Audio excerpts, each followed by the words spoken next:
Beberapa hari lagi, Indonesia akan menjalani laga perdananya di babak kualifikasi Piala Dunia. Lawan yang bakal mereka hadapi adalah timnas Irak, sebuah lawan yang tidak bisa dianggap remeh oleh skuad Garuda. Namun sebelum pertandingan dimulai, ada sebuah keanehan terjadi, di mana ada beberapa media asli Irak yang terus memberitakan timnas, entah saat pertama kali tiba hingga saat menjalani sesi latihan.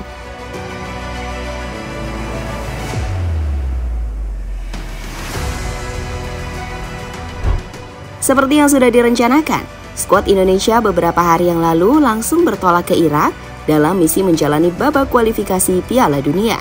Sayangnya, semua pemain tidak berangkat bersama karena ada beberapa urusan. Urusan itu biasanya terjadi karena sang pemain masih bermain bersama klubnya, entah di Liga Indonesia maupun di Liga luar negeri.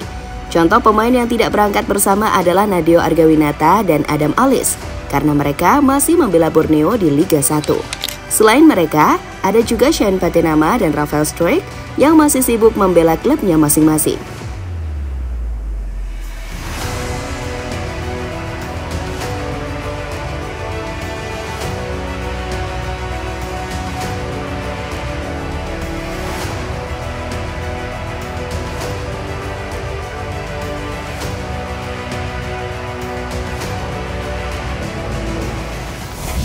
Meski belum lengkap, namun Shin Tae-yong tetap tenang dengan skuad yang dimilikinya. Pelatih asal Korea Selatan itu langsung memberikan instruksi untuk menjalani sesi latihan perdana. Sesi latihan yang langsung dijalani oleh beberapa pemain sambil menunggu pemain yang lain menyusul. Dalam sesi latihan tersebut, semua pemain tampak enjoy dan bersemangat. Hal itu dilakukan demi lambang Garuda di dada.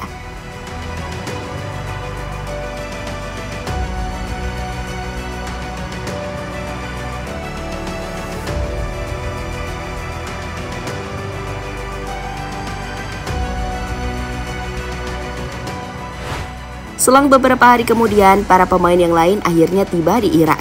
Mereka adalah Nadeo Argawinata, Adam Alis, Pratama Arhan, Sandy Walsh, hingga Elkan Bagot. Uniknya, kedatangan mereka disambut salah satu warga Irak yang sampai saat ini belum diketahui identitasnya. Media Irak terus menyoroti timnas Indonesia. Dalam proses keberangkatan timnas Indonesia sampai di Irak, terdapat keanehan terjadi. Keanehan itu muncul karena setiap perkembangan timnas selama berada di sana terus diberitakan oleh media asli Irak. Salah satu media tersebut adalah Iraq Football Podcast. Di media itu, mereka selalu update perkembangan Indonesia, mulai dari sesi latihan hingga update pemain yang sudah sampai di Irak.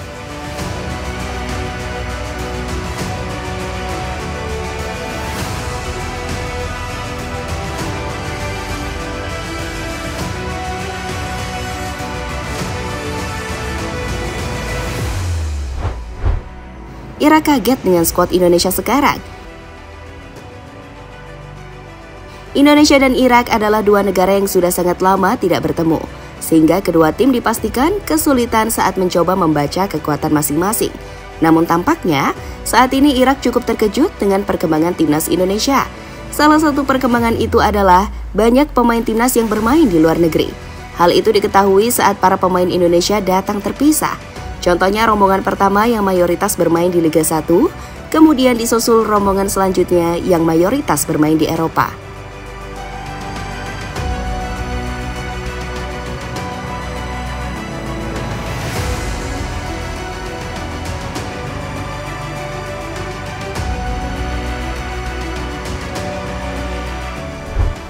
Indonesia adalah tamu kehormatan bagi timnas Irak.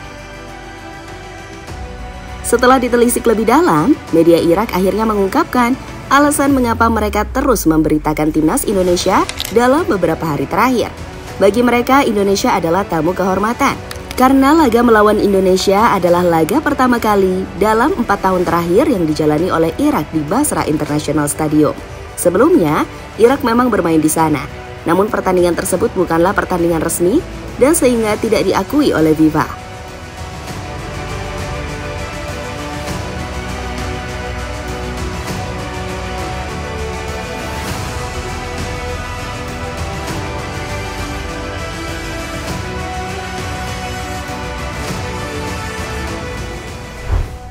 Shin Tae-yong yakin menang. Jelang bertemu timnas Irak, Shin Tae-yong mengaku jika pertandingan nanti adalah pertandingan yang sangat berat bagi Indonesia. Pelatih asal Korea Selatan itu tetap yakin mampu meraih 3 poin. Ini adalah pertandingan pertama putaran kedua kualifikasi Piala Dunia 2026. Terpenting adalah mengunci kemenangan di laga melawan Irak. Dengan begitu, tentu hasilnya akan baik ke depannya. Tidak masalah melawan Irak, memang peringkat FIFA mereka lebih baik dari Indonesia. Juga lawan yang berat bagi kita. Apalagi kita ini datang sebagai tamu.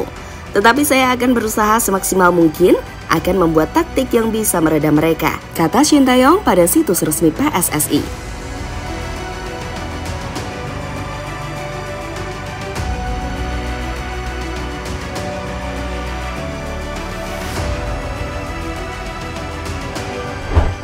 Dua pemain penting Irak absen. Selain Indonesia yang harus kehilangan beberapa pemain, timnas Irak juga mengalami kondisi yang sama, di mana para pemain penting mereka juga absen dalam pertandingan di babak kualifikasi nanti.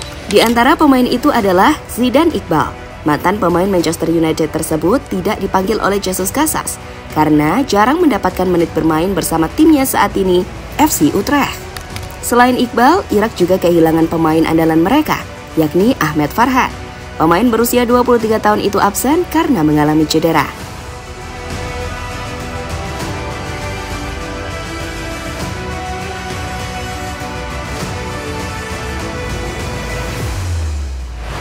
Kini menarik dinantikan siapakah yang akhirnya menang dalam babak kualifikasi nanti. Apakah Irak atau Indonesia? Sebagai tuan rumah, Irak seharusnya diunggulkan, apalagi mereka memiliki kualitas pemain yang lebih baik jika dibandingkan dengan Indonesia. Namun mereka tetap harus waspada karena bisa saja Indonesia mampu memberikan kejutan yang bisa saja belum mampu diantisipasi oleh para pemain Irak.